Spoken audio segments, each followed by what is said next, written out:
Hi friends, எல்லாம் எப்படி இருக்கீங்க? எல்லாம் நல்லா இருப்பீங்கன்னு நினைக்கிறேன். நம்ம இன்றைக்கி என்ன பார்க்க போகிறோன்னா, நம்ம கப்பி ஃபிஷ்ஷஸ்க்கு வந்து நம்ம இன்றைக்கி ஃபீட் பண்ண போகிறோம் ஃப்ரெண்ட்ஸ். அதான் ஃப்ரெண்ட்ஸ் பார்க்க போகிறோம். வாங்க ஃப்ரெண்ட்ஸ், வீடியோக்குள்ளே போகலாம். ஃப்ரெண்ட்ஸ், கொஞ்சம் ட்ரில்லிங் சவுண்ட் வந்து கேட்கும். எங்கள் வீட்டு பக்கத்து வீட்டிலேருந்து கொஞ்சம் வேலை நடந்துக்கிட்டு இருக்குது. அதனால் கொஞ்சம் ட்ரில்லிங் சவுண்டு கேட்கும் ஃப்ரெண்ட்ஸ். அது மட்டும் கொஞ்சம் அட்ஜஸ்ட் பண்ணிக்கோங்க. இப்போ வாங்க நம்ம வந்து ஃபீட் பண்ண ஆரம்பிப்போம் ஃப்ரெண்ட்ஸ். இப்போ வந்து நம்ம ஷீட் எல்லாத்தையும் எடுத்து போட்டு கரெக்டாக ஃபீட் பண்ணுவோம் ஃப்ரெண்ட்ஸ். இப்போ ஒரு 2-3 வீடியோவாக நம்ம வந்து கொஞ்சம் ஃபோனை நியர்பை எடுத்துகிட்டு போகாமல் லாங்லேயே வச்சு ஷூட் பண்ணிக்கிட்டு இருக்கோம். அது நிறைய பேர் சொல்லியிருந்தீங்க ப்ரோ, கொஞ்சம் நியரில் வச்சு ஷூட் பண்ணுங்கள் ப்ரோ, கொஞ்சம் ரொம்ப லாங்காக இருக்குன்னு சொல்லியிருந்தீங்க. நானுமே வந்து கரெக்டாக கவனிக்கல. வீடியோஸ்லாம் எடுத்து முடித்து எடிட்டிங்கில் தான் கவனித்தேன் ரொம்ப லாங்காக இருந்ததை. நான் இனிமேல் எடுக்கிற வீடியோஸில் வந்து நான் பக்கத்துலேருந்தே எடுக்கிறேன் ஃப்ரெண்ட்ஸ். ஏன்னா கையிலையும் கொஞ்சம் அடிபட்டிருக்கு, விரல் அடிபட்டிருக்கு. ரெண்டாவது, ரொம்ப பக்கத்தில் கொண்டு போகும்போது தண்ணிக்குள்ளே ஃபோன் விழுந்துடக்கூடாது. ஏன்னா இருக்கிறது ஒரு ஃபோன் தான். கை தவிர தண்ணிக்குள்ளே போட்டோன்னா போச்சுங்கிறதுனால லாங்கில் வச்சுருக்கேன்.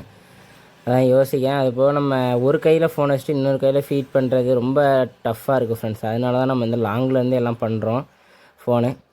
நெக்ஸ்ட் டைம் வந்து வீடியோஸ் போட ஆரம்பிக்கும் போது கண்டிப்பாக ஃபோனை வந்து பக்கத்தில் கொண்டு போய் வீடியோ எடுக்கேன் ஃப்ரெண்ட்ஸ். ஏன்னா நம்மள்ட்ட வந்து ஸ்டாண்டும் கிடையாது, மைக்கும் கிடையாது, எதுவுமே கிடையாது. நம்ம ஸ்டார்டிங்லேருந்து எதுவுமே இல்லாமல் தான் நம்ம ஸ்டார்ட் பண்ணோம். இன்னுமே எதுவும் இல்லை. நான் ப்ராஃபிட்னு எதாவது வந்தால் தான் எடுக்க முடியும். இப்போ நம்ம ஃபீட் பண்ண போகிற ஃபுட்டு வந்து ஆப்டிமங்கிற ஃபுட்டு தான். அதான் ஃபிஷ்ஷஸ்க்கு வந்து ஃபீட் பண்ண போகிறோம். இப்போ எதுவுமே இல்லாதனால நான் லாங்கில் வச்சு வீடியோ எடுத்து அப்புறமா தனியாக வாய்ஸ் ஓவர் கொடுத்து அப்புறமா எடிட் பண்ணி தான் அப்லோட் பண்ணிக்கிட்டு இருக்கேன்.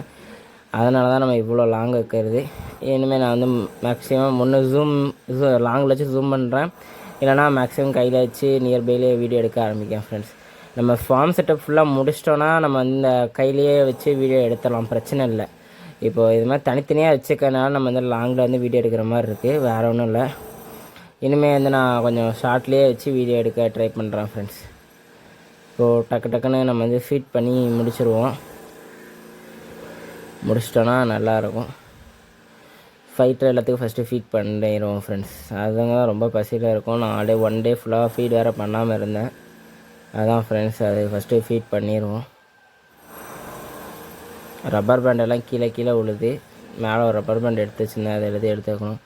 ரப்பர் பேண்டு தான் ஃப்ரெண்ட்ஸ் சுத்தமாக இல்லை. ஃபிஷ் கவர் கூட நம்மகிட்ட ஓரளவு இருக்குது, ரப்பர் பேண்ட் தான் சுத்தமாக இல்லை. அது போய் வாங்க போகணும். வாங்க ஒவ்வொரு ஃபைட்டராக எடுத்து எப்படி நல்லா இருக்கா இல்லையான்னு செக் பண்ணி ஃபுட்டு போடணும். நீங்களும் இதேமாதிரி ஃபைட்டர்ஸ் வந்து வளர்க்கிங்கன்னா மேக்ஸிமம் வந்து பெரிய பெரிய டேங்க்குன்னு டப்ஸு கொடுத்து வளங்க.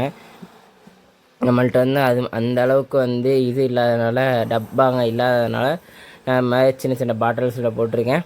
நீங்கள் ஃபைட்டர் வளர்க்கிங்கன்னா கொஞ்சம் பெரிய டேங்காகவே கொடுங்க ஃப்ரெண்ட்ஸ். மேக்ஸிமம் ஒரு அடியே அந்த ஃபைட்டருக்கு வந்து போதும்.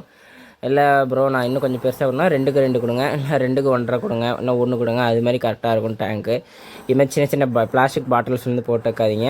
எனக்கு வேறு வழியில் தான் நான் போட்டிருக்கேன். இப்போ நம்ம கப்பி ஃபார்மே ஸ்டார்ட் பண்ணதுக்கப்புறமா கூட நான் வந்து வேறு டப்புக்கு கூட மாற்றி விட்டுருவேன், பிரச்சனை இல்லை. இப்போதைக்கு நான் இதில் வச்சுருக்கேன் ஃப்ரெண்ட்ஸ். நான் வச்சுருக்கேன்னு சொல்லிட்டு நீங்களும் இதுமாதிரி வைக்க வேண்டாம், நீங்கள் கொஞ்சம் மாற்றிக்கோங்க. இந்த ஃபிஷ்ஷு மட்டும் கொஞ்சம் டேமேஜ் ஆகிருக்கு ஃப்ரெண்ட்ஸ். ரொம்ப மோசமான கண்டிஷனில் இருக்குது, சாவர ஸ்டேஜில் இருக்குது. அதான் நான் கவனிக்காமல் விட்டதுனால வெயில் எப்படி பட்டுச்சுன்னு தெரியல. ஷீட்டு நான் போட்டு தான் வச்சுருந்தேன், அதை தாண்டி வெயில் பட்டு அது ஃபுல்லாக பாசி பிடிச்சி ரொம்ப மோசமான கண்டிஷனில் இருக்குது ஃபைட்ரு. அது ரொம்ப ஃபங்கல் இன்ஃபெக்ஷன் ஆகிருக்கு. லாஸ்ட்டு கண்டிஷனில் அது கிடக்கு. அதை காப்பாற்ற முடியுமான்னு தெரில, ட்ரை பண்ணி பார்ப்போம். காப்பாற்ற முடியும்னு நினைக்கிறேன். எனக்கு பிடிச்ச ஃபைட்ரு அது. நான் என்னோடய கவனக்குறைவினால அந்த ஃபைட்டருக்கு இப்போது டேமேஜ் ஆகிருக்கு. இப்போ எல்லாத்துக்கும் ஃபீட் பண்ணிவிட்டு நம்ம வந்து கிளம்பணும் ஃப்ரெண்ட்ஸ். அதை போய் கொஞ்சமாவது மருந்து ஊற்றி ரெக்கவர் பண்ண ஆரம்பிக்கணும். ஃபஸ்ட்டு கடகடன்னு எடுத்து மூடி வச்சுட்டு அதை போய் பார்ப்போம் ஃப்ரெண்ட்ஸ். அப்புறமா கூட வந்து இறை போட்டுக்கலாம். மேக்ஸிமம் இறை போட்ட எல்லாத்துலேயும் கப்பி ஃப்ரைஸ் மட்டும் ஒழுங்காக பார்க்கல, பேலன்ஸ் எல்லாம் ஒழுங்காக பார்த்துட்டேன். இந்த ஃபைட்டரை முதல்ல போய் பார்த்துட்டு அப்புறமா வந்து மற்றதை பார்த்துக்கலாம் ஃப்ரெண்ட்ஸ். கரெக்டாக மூடி வைக்கணும் ஃப்ரெண்ட்ஸ். ஏன்னா அதே எப்படி பாசி பிடிச்சுன்னு தெரியல, நம்ம ஒழுங்காமலாம் மற்ற ஃபைட்டரும் பாசி பிடிக்கும். அதனால் கொஞ்சம் கேர்ஃபுல்லாக பார்த்து இந்த தடவை மூடணும். இவ்வளோ நீட்டாக முடியும், எப்படி பாசி பிடிக்கும் எனக்கும் ஒன்றும் தெரில ஃப்ரெண்ட்ஸ். நீட்டாக தான் முடியும் எனக்கு தெரியும். சைடில் அந்த டப் சைடில் ஒரு சின்ன வெளிச்சம் தெரியல ஃப்ரெண்ட்ஸ், அது வழியாக வெளிச்சம் அடிச்சோன்னா பாசி பிடிச்சிருக்கும்னு நினைக்கிறேன். எனக்கு தெரிஞ்சுன்னா வேறு ஏதாவது ஃபங்கல் இன்ஃபெக்ஷன் தெரில. சரி பார்த்துக்கலாம் ஃப்ரெண்ட்ஸ். மேக்ஸிமம் க்யூர் பண்ணுறேன்னா இல்லை நெக்ஸ்ட் வீடியோவில் பார்ப்போம். ஓகே ஃப்ரெண்ட்ஸ், நான் இதோட இந்த வீடியோ முடிச்சிடறேன். வீடியோ பிடிச்சா லைக் பண்ணுங்கள், ஷேர் பண்ணுங்கள். எதாவது கீழே கமெண்ட்ஸில் கமெண்ட் பண்ணுங்கள். நம்ம நெக்ஸ்ட் வீடியோவில் பார்ப்போம் ஃப்ரெண்ட்ஸ். Bye friends.